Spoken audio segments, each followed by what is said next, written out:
Friends, welcome to my YouTube channel go for success. आज मैं आपको बताऊंगी कार्यपालिका से संबंधित प्रश्न, यानी कि कार्यपालिका के कितने प्रकार होते हैं। आप सभी को पता है कार्यपालिका हमारे देश की महत्वपूर्ण सरकार है। ठीक है, कार्यपालिका से संबंधित अगर आपको वीडियोस देखने हैं तो मैंने उसका लिंक आई बटन और डिस्क्रिप्शन में दिया हुआ है, आप वहां जाके इसकी फुल वीडियो देख सकते हैं।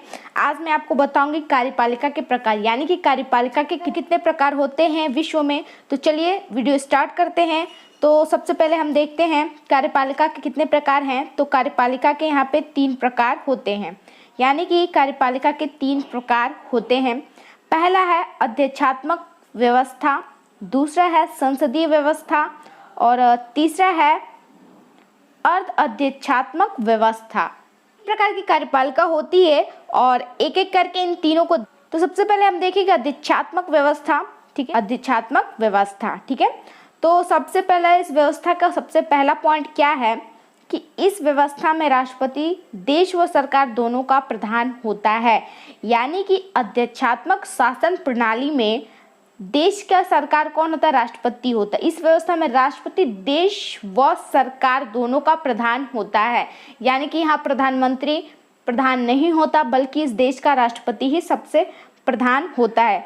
ठीक है, अध्यक्षात्मक शासन प्रणाली का सबसे बड़ा उदाहरण है अमेरिका। अमेरिका में वहाँ का राष्ट्रपति प्रधान होता है। ठीक है, तो अध्यक्षात्मक शासन प्रणाली से आप हमेशा अमेरिका को याद रखिएगा, तो आप इसको नहीं भूलेंगे। ठीक है, इसका दूसरा पॉइंट देखेंगे हम। इस व्यवस्था में सैद्धांतिक व व्यवहारिक दोनों रूपों में राष्ट्रपति का पद बहुत शक्तिशाली है, यानी कि दोनों तरीकों में राष्ट्रपति का पद बहुत शक्तिशाली होता है। ठीक है, सैद्धांतिक और व्यवहारिक। ओके, तीसरा है राष्ट्रपति विधायिका के प्रति उत्तरदायी नहीं होता, यानी कि राष्ट्रपति विधायिका के प्रति उत्तरदायी नहीं होता, यानी कि राष्ट्रपति विधायिका के प्रति उत्तरदायी नहीं होता। विधायिका का मतलब संसद के प्रति उत्तरदायी नहीं होता। ठीक है, चौथा पॉइंट है इसका, वह केंद्रीय प्रशासन के प्रति उत्तरदायी होता है, यानी कि वहाँ की जो केंद्र प्रशासन होती है उसके प्रति वह उत्तरदायी होता है, यानी कि जहाँ का भी वह राष्ट्रपति है वहाँ की वह केंद्र प्रशासन के प्रति उत्तरदायी होता है अध्यक्षात्मक शासन प्रणाली में। ठीक है, उसके बाद है इस व्यवस्था के उदाहरण हैं, यानी कि अध्यक्षात्मक शासन प्रणाली या इस व्यवस्था के जो उदाहरण हैं कौन कौन से देश हैं। तो उसमें अमेरिका मैं पहले ही बता चुकी हूँ कि अमेरिका इसका सबसे बड़ा उदाहरण है।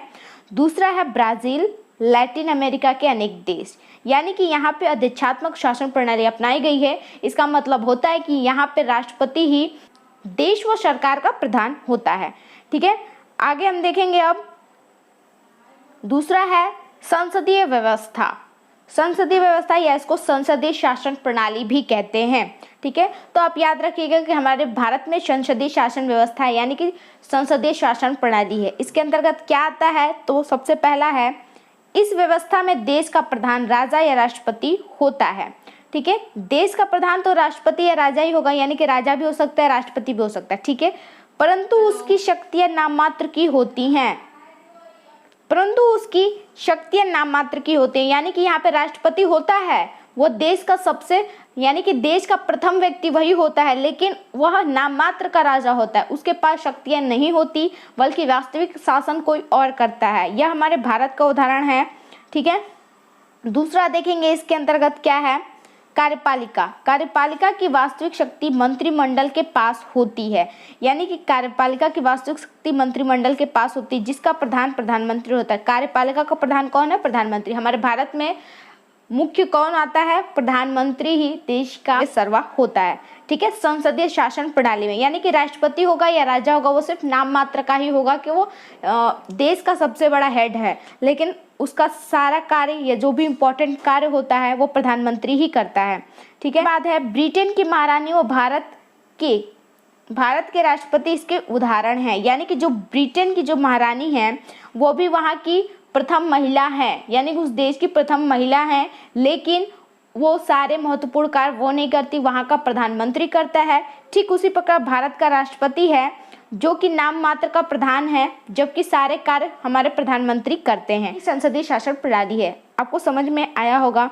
ठीक है, आगे बढ़ते हैं तो देखेंगे इस प्रणाली के कौन कौन से देश आते हैं, इस प्रणाली के अंतर्गत कौन कौन से देश आते हैं। तो सबसे पहला है जर्मनी, दूसरा इटली, जापान, पुर्तगाल आदि। उसके अंतर्गत हमारा भारत है और ब्रिटेन है, ये तो हमने देख ही लिया।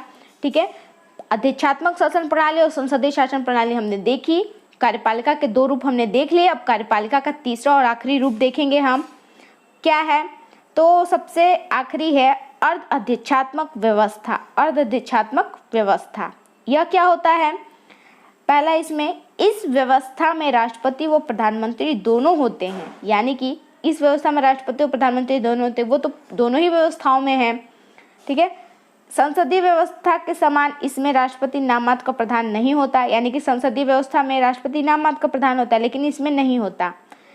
उसके पास महत्वपूर्ण शक्तियां भी होती हैं, यानी कि इस व्यवस्था में राष्ट्रपति के पास शक्तियां होती हैं, यानी कि राष्ट्रपति भी होता है, प्रधानमंत्री भी होता है, लेकिन राष्ट्रपति के पास शक्तियां होती हैं, कुछ शक्तियां होती हैं, ठीक है। दूसरा है, इस व्यवस्था में प्रधानमंत्री और राष्ट्रपति एक ही दल के हो सकते हैं, यानी कि इस व्यवस्था में क्या होता है ना कि राष्ट्रपति भी किसी एक दल से हो सकता है और प्रधानमंत्री भी उसी दल से हो सकता है, परंतु कभी कभी अलग अलग दलों के होने की स्थिति में उनमें आपसी मतभेद पैदा हो सकते हैं। कभी कभी अलग दल होता है तो अलग दल से होने के कारण मतभेद भी हो सकते हैं, ठीक है।